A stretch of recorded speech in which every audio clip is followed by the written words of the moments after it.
Welcome to another App Finder episode. I'm Marcelo Lewin, the Digimedia Dude.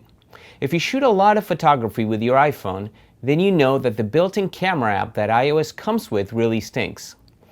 To get a good shot, you need to be able to control every aspect of your camera, from exposure to ISO to white balance to focus. And unfortunately, the built-in camera app does not allow you to control many of these features. In this episode, I'm going to show you a much better camera app called Camera Plus, which gives you complete control over those and many other functions. So let's get to it.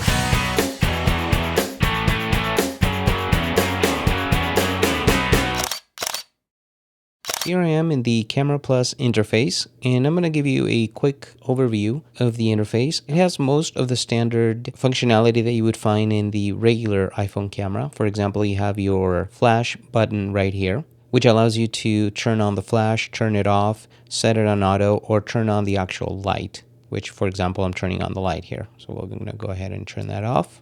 Then you can select your camera, the front facing or the rear facing. You can also zoom in and zoom out. This is a digital zoom in and zoom out, so I would not recommend you use this because it does introduce pixelation and digital noise. The key to this camera is the ability to control your exposure, your ISO, your focus controls, and also the white balance. Let's start with the focus. I'm going to go ahead and click on the focus menu, and you can see you get a focus reticle right here, which allows you to move in and around. This is your exposure reticle. We'll talk about that in a minute. But I'm focusing right now on the Dalek. I could focus on the speaker behind the Dalek right there. And then you see that it gets into focus now. So you can also do a manual focus. I'm going to go ahead and click on the dial here. Once you do that, the reticle goes away, and now you're in manual mode. So as you can see, I'm focusing on the Dalek. Right now, the Dalek is focused. Or I can focus on the speaker behind it. And there it is. The speaker is now in focus. And that's one of the beautiful things about this camera, is the ability to control what you focus on. So if you want to put it on auto, then it'll try to focus all by itself. Let's go into the exposure control menu right here. And you can see that you can go auto, and this will sense the room and try to give you the best exposure overall over the entire picture. But if you don't want to do auto, you can actually start controlling the shutter speed. So for example, here I'm opening it up to 1/10 of a second, or you can actually bump up the ISO as I'm doing here. Now, of course, the higher your ISO is going to be, the more digital noise you will be introducing. So I usually try to keep it to around 100 if the lighting allows it. The other thing you can do is you can go auto and then click on the screen and position exactly where you want to do the exposure. So you can see right here, because it is darker, it's bringing up the exposure. If I go towards the light, it's going to bring it down. On the top menu here, you have the ability just to do a exposure compensation, which takes care of both shutter speed and ISO at the same time.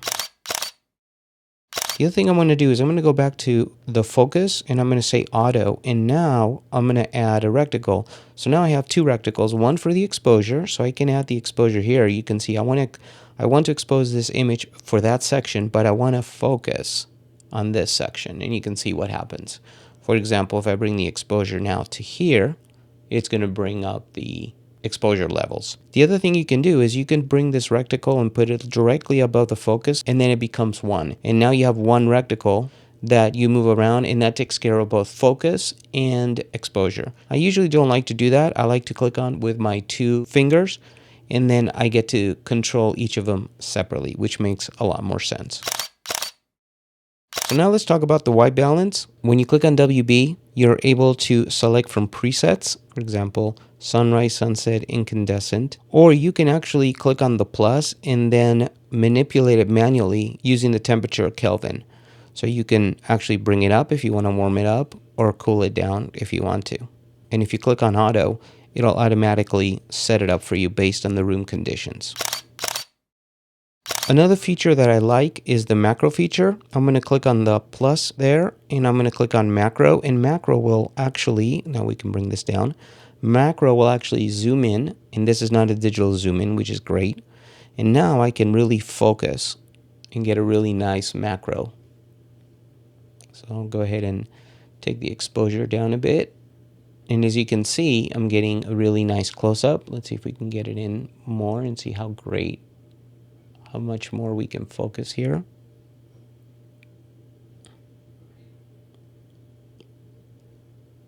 There you go. So you can see it's pretty good focus. Not bad for a smartphone. So I'm going to go ahead and click off the macro. You have a variety of crops you can do, but I highly recommend you don't use these. You can do that in post-production.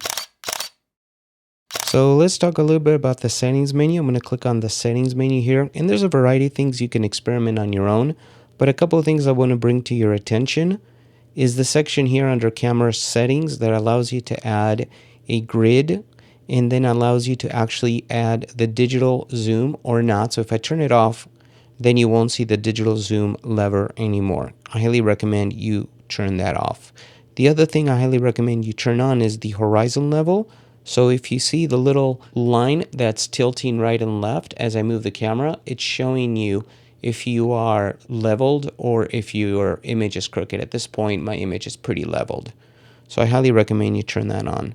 Finally, what I want to show you in the settings is the quality setting. And you can set from Pro to High to Normal to Optimize. The Pro will save it as a TIFF file. I got to warn you that TIFF files are going to be pretty large, and you should only do that if you really need a lossless compression to work in Photoshop later on. Otherwise, a high quality will be sufficient for most people. So this covers basically all the functionality that I wanted to show you for this camera. There's many more things you can do with it, which I didn't cover, but I do recommend you experiment, you play around with it. The thing that I love the most about this camera is the ability to control the ISO, the exposure, the white balance, and the focus all manually, which gives me the power of almost a DSLR on my iPhone. You now have the power of a manual camera in your pocket with the iPhone Camera Plus app. Have fun and remember to experiment with all those controls. I hope you enjoyed this episode. If you did, please remember to like it or rate it. If you have any questions or comments or opinions, please leave them below. Finally, remember to subscribe to my YouTube channel, follow me on Vimeo, or check out more videos like this one on digimediadude.com. So until the next episode, I am Marcelo Lewin, the Digimedia Dude. Cheers, everyone.